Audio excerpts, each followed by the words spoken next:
In recent days, the removal of General Christopher Musa as Nigeria's Chief of Defense Staff has stirred intense debate and speculation, particularly among citizens from the Middle Belt and other minority regions. Many have interpreted the development as another case of political marginalization, a continuation of Nigeria's historical pattern where minority voices are often sidelined after serving the interests of dominant power blocs. I do not want to hear that I was not giving any command. As long as you are deployed, your task is to secure your community. You are all aware on what condition you are supposed to shoot at the enemy. When your life is at stake and you have no other means of protecting yourself, you are allowed to fire. When your colleague's life is at stake and there is no way you can stop, you are allowed to fire. And when the community or any infrastructure you are protecting is being destroyed and you have no other means of stopping them, you are allowed to fire. So do not be afraid to take out any criminal or any enemy that is destroying or is doing any acts of killing. Is that clear? Yes, but like I've told you, the communities you are protecting must know that you are there to protect them, not to go there and infringe on their human rights. I'm going to hold every commander, from the sector commander to the company commander to the platoon commander to the section commanders responsible.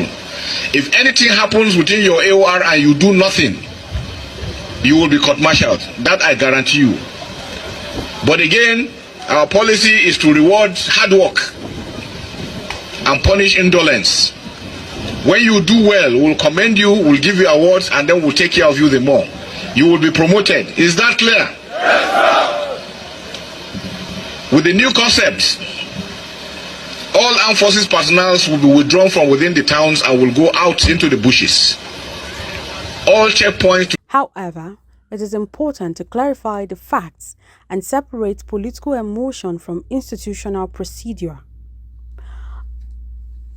Under the harmonized terms and conditions of service for members of the Armed Forces of Nigeria, service chiefs, including the Chief of Defense Staff, Chief of Army Staff, Chief of Naval Staff, and Chief of Air Staff, are appointed to serve a fixed tenure of 2 years, which may be extended at the discretion of the President, who is also the Commander-in-Chief of the Armed Forces.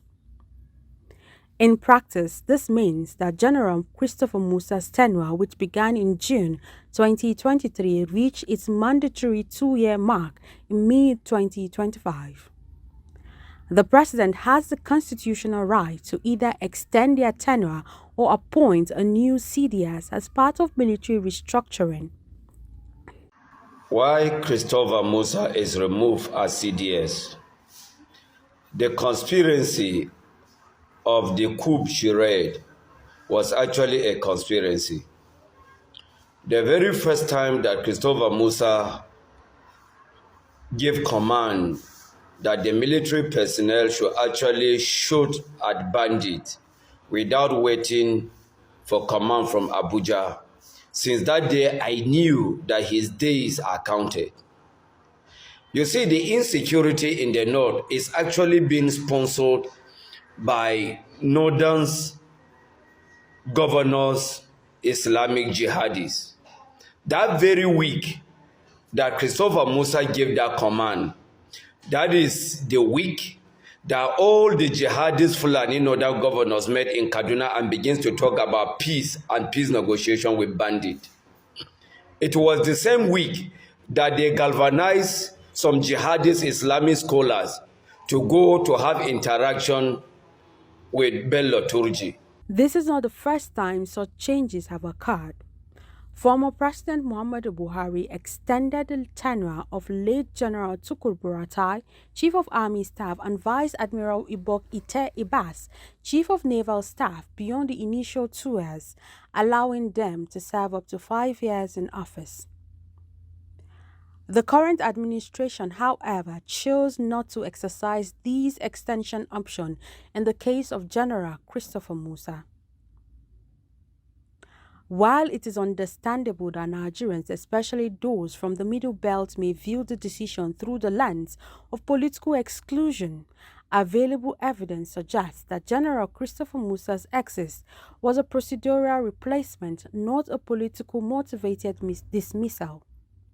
The official explanation cited the need to strengthen national security architecture, which aligns with standard practice whenever the government undertakes broad military rotations.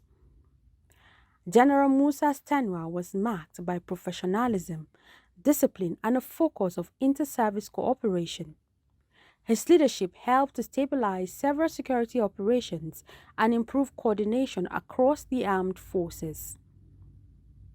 There are no reports indicating misconduct, inefficiency, or controversy that could have necessitated a punitive removal. I think it's important that we're able to give every Nigerian one security awareness at whatever level.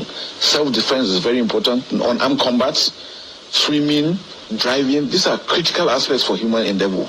Those are things we should never take for granted because it prepares you for the future. The world we are in now is dangerous. We have individuals that don't mean people well. They kill for whatever reason, and it is not only in Nigeria. I'm sure you know, even abroad, you see somebody will take a weapon, go to a school, and open fire on everybody. That said, the incident has reignited important discussions about representation and inclusion in Nigeria's political structure. The Middle Belt and South-South regions, despite their immense contribution to national unity and economic stability, often find themselves underrepresented in key leadership positions. The perception of exclusion persists not necessarily because of isolated appointments, but because of a long history of political imbalance and selective empowerment.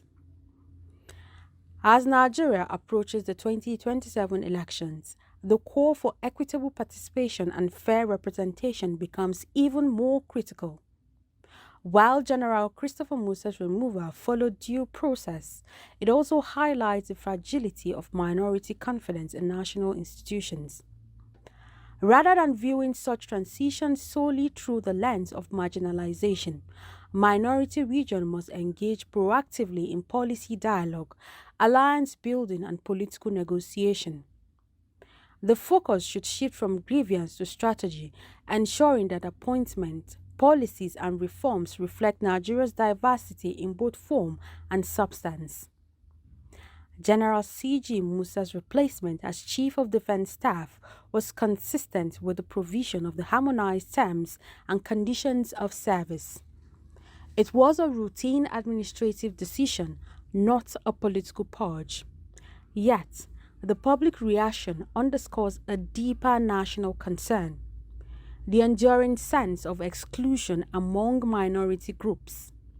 Nigeria's unity and progress depend on addressing these perceptions with fairness, transparency, and inclusion, not just in appointment, but in governance as a whole.